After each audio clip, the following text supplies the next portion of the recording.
Salah satu ulama yang sangat berpengaruh di Nusantara bahkan di dunia. Tak hanya sebagai seorang ulama yang mensiarkan Islam, beliau juga ikut berjasa dalam mengusir para penjajah dan mempertahankan kemerdekaan NKRI. Beliau dikenal dengan Hadratus Syekh Kiai Haji Hasyim Asy'ari, sosok ulama gambaran nyata hubungan harmonis antara kehidupan beragama dan bernegara.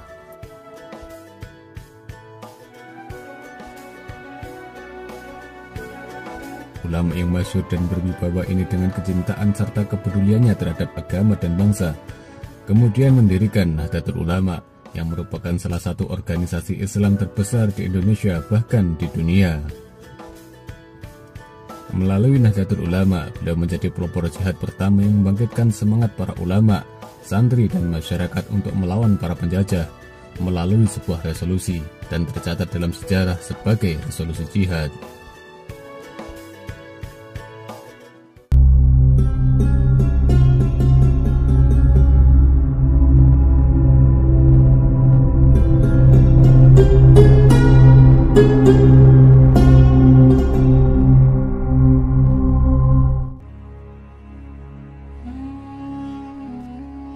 Hadratus Syekh Kiai Haji Hasyim Asy'ari lahir di Desa Gedang, Tambakrejo, Jombang, Jawa Timur pada hari Selasa, tanggal 14 Februari tahun 1871 Masehi. Nama lengkapnya ialah Muhammad Hasyim, dengan tambahan nama Asy'ari di belakangnya yang dinisbatkan kepada nama ayahnya yaitu Kiai Asy'ari, yang merupakan ulama dan pemimpin pesantren keras yang berada di sebelah selatan kota Jombang.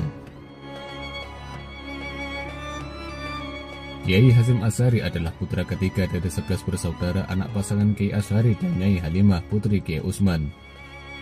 Dari garis sang ayah nasabnya sampai kepada Sultan Hadiwijaya atau Joko Tingkir, dan dari ibu silsilah keluarganya sampai pada Raja Majapahit Brawijaya V.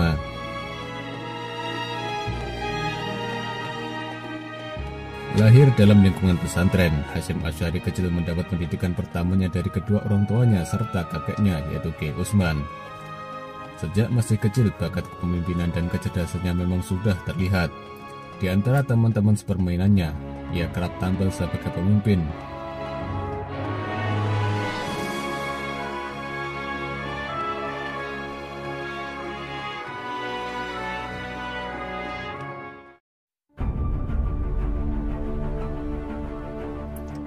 Dan pada usia 15 tahun, Hasyim Asy'ari muda mulai memperdalam ilmu ke sejumlah pesantren di Nusantara, di antaranya di Pesantren Wonorejo Jombang, Pesantren Wonokoyo Probolinggo, Pesantren Langitan Tuban, Pesantren Trenggilis Semarang, Pesantren Kademangan Bangkalan yang saat itu diampu oleh Kiai Khalil Bangkalan, Pesantren Siwalan Sidoarjo, dan Pesantren Sono Buduran Sidoarjo.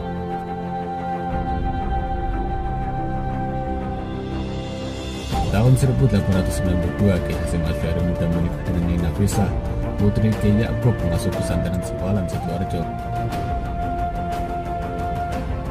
Selanjutnya, Kiai Hasyim Asy'ari bersama istri pergi ke Mekah untuk menunaikan ibadah haji.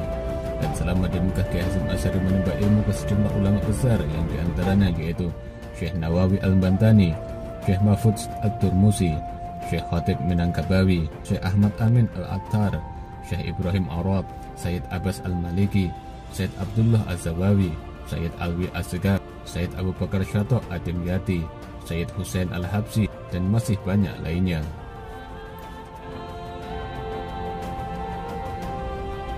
Selain berguru, Kiai Haji Hasyim Asy'ari juga dipercaya mengajar di Masjidil Haram bersama sejumlah ulama-ulama lain asal Indonesia.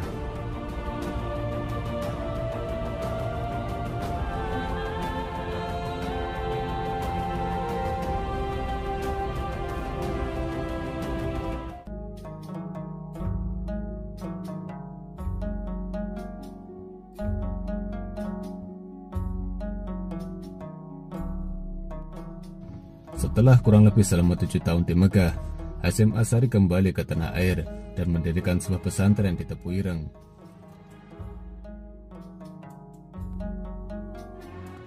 Pada awal mendirikan pesantren, jumlah santrinya hanya 8 orang.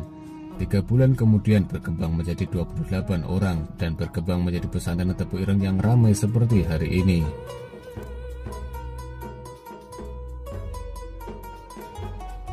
Pesantren Tebu Ireng adalah sumber ulama dan pemimpin-pemimpin lembaga pesantren di seluruh Jawa dan Madura. Tidak heran bila para pengikutnya kemudian memberi gelar Hadratus Syekh atau Tuan Guru Besar kepada Kiai Haji Hasyim Asy'ari.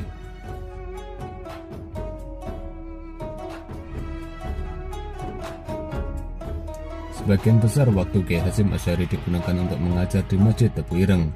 Ketertarikannya pada kajian ilmu hadis membuat pesantrennya dikenal luas ke seluruh lapisan masyarakat, baik santri maupun kiai. Bahkan Kiai Khalil Bangkalan, seorang ulama besar dari Madura dan merupakan guru dari Kiai Hasyim Asy'ari, juga ikut belajar memperdalam ilmu hadis kepada beliau. Kecintaan Kiai Hasyim Asy'ari terhadap ilmu hadis memang sungguh luar biasa.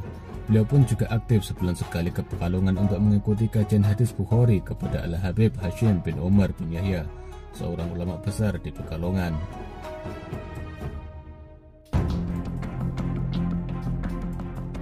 Tak hanya urusan pendidikan pesantren, Kiai Hasyim Asy'ari juga turut aktif dalam masalah sosial dan politik. Layaknya ulama-ulama terdahulu, Kiai Hasyim Asy'ari juga sangat membenci penindasan yang dilakukan oleh para penjajah. Kelahiran Jamiah Nahdlatul Ulama pada tanggal 16 Rajab tahun 1344 Hijriah atau 31 Januari tahun 1926 di Surabaya pada hakikatnya adalah sebuah gerakan perlawanan yang terorganisir. Tahun 1925, peralihan kekuasaan di Arab Saudi yang menempatkan Ibnu Saud sebagai raja baru. Sebagai seorang raja baru, beliau menggandeng tokoh-tokoh gerakan Wahabi.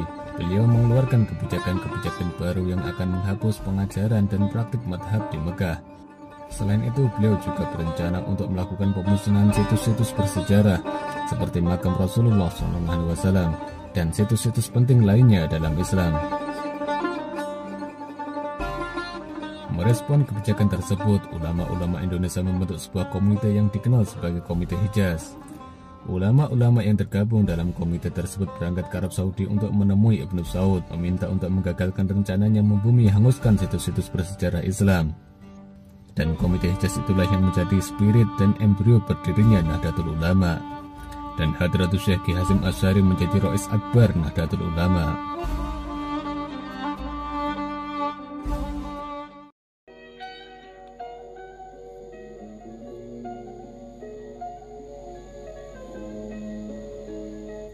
Melalui Nahdlatul Ulama, Kiai Hasyim Asy'ari dan ulama lainnya berperan besar dalam mengorganisir dan menyatukan umat Islam, serta berkontribusi dalam menyelesaikan persoalan-persoalan nasional.